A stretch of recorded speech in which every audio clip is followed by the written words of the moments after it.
Donc on se retrouve pour une petite vidéo sur Photoshop. Donc beaucoup d'entre vous m'ont demandé comment j'avais fait mes faisceaux lumineux, mes effets spéciaux sur mon background YouTube. Donc je vais répondre en faisant une petite vidéo tutoriel.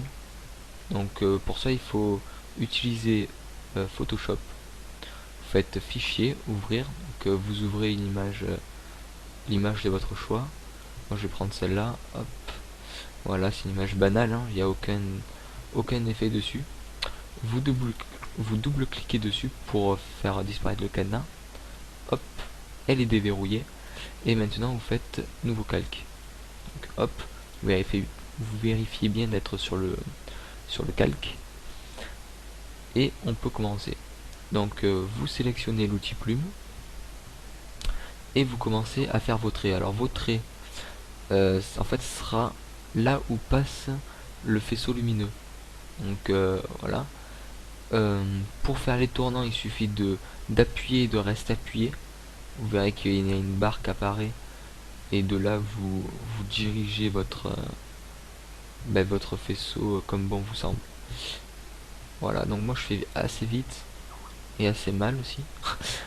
Donc voilà, vous l'entourez, vous faites ce que vous voulez, vous faites la forme que vous voulez et vous faites CTRL et vous cliquez sur autre part dans l'image. Donc vous verrez que le squelette, enfin le trait reste visible. Et maintenant vous allez dans pinceau, donc vous cliquez sur le pinceau, vous faites clic droit, ça va vous afficher l'option. Vous vérifiez bien d'être à 0 en dureté. Logiquement vous êtes à 100% par défaut. Et même pour tout ce qui est fait en général c'est 100%. Et vous mettez un pixel de 10, je pense que ça ira. Donc vous allez vous retourner sur l'outil plume, vous faites clic droit, contour du tracé. Donc là vous verrez il y a une petite fenêtre qui vient de s'ouvrir. Logiquement pareil, par défaut vous êtes sur crayon, donc vous repassez sur forme, enfin vous passez tout court, et vous faites simuler la pression, qui là aussi je pense n'est pas par défaut, donc il vous suffit de cocher la petite case. Vous faites OK, et vous pouvez voir apparaître à l'écran déjà de la lumière, enfin un trait blanc qui suit le tracé que vous avez fait tout à l'heure. Donc pour l'instant c'est pas encore ça qu'on veut.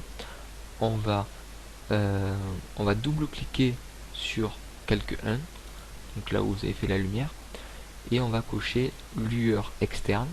Donc vous cliquez dessus carrément, vous le cochez et vous mettez la couleur, hop, donc c'est externe, donc ce sera la lueur à l'intérieur de votre bande que vous venez de faire. Donc je vais mettre en élément technique grossi 10%, et la taille je vais mettre 10 aussi. Voilà, je pense que ça va être assez gros quand même. Donc après c'est à régler en fonction de votre image, hein. Ouais, moi c'est peut-être un peu gros, je vais mettre à 8, et même en taille je vais mettre 8. Même peut-être tac 5, je sais pas. Ouais, 5 en fait c'est bon, mon image est assez petite. Donc je mets 5 en grossi, 5 en taille. Vous pouvez après vérifier comment ça donne sur votre image, parce que votre image n'a pas forcément la même taille que la mienne. Vous allez dans lueur externe, interne, et vous cochez pareil. Vous venez, vous mettez votre lueur, alors ce sera les bords de votre faisceau lumineux. Donc moi perso je le mets les mêmes pareil. Et par contre là vous ne touchez rien. Donc, voilà. Vous passez maintenant dans incrustation de couleurs, donc c'est 2, 4, 5 options en bas, vous allez mettre dans le blanc. Donc voilà, incrustation de couleurs cochée, lueur interne et lueur externe. OK, et vous pouvez déjà voir que il y a votre faisceau de lumière qui a apparu et il est de la couleur dont vous avez choisi. Donc maintenant on va peut-être zoomer un petit peu.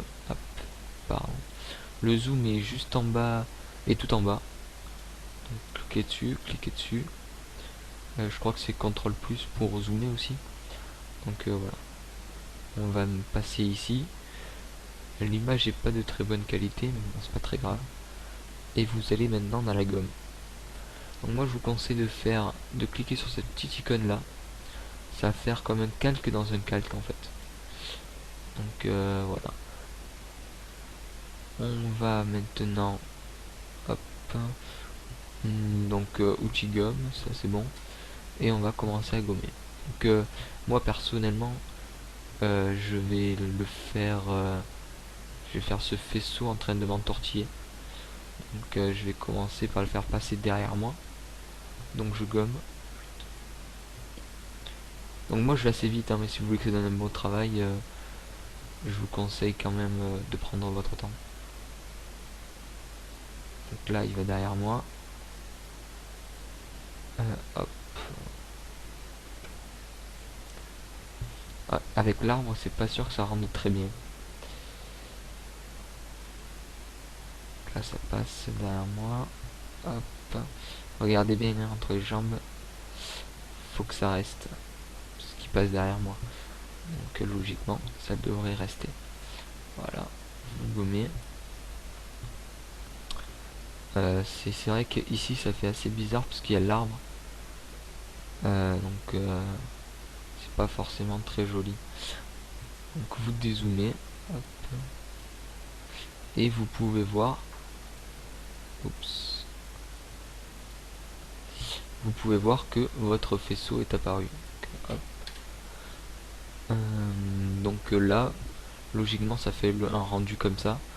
Donc bon, là, c'est vrai que j'ai pas choisi une très belle image pour forcément pour faire cet effet, mais vous pouvez voir, ça donne des trucs pas trop mal que moi, personnellement, j'avais fait comme ça pour mon background sur YouTube. Je trouvais que ça rendait pas mal. Donc voilà, après il vous suffit d'enregistrer et voilà. Donc je vous dis à la prochaine, n'hésitez pas à vous abonner, à aimer cette vidéo si vous l'avez trouvé si vous l'avez trouvé bien. Et donc ça m'encourage à faire d'autres vidéos et d'autres tutoriels. Donc voilà, allez ciao, à la prochaine.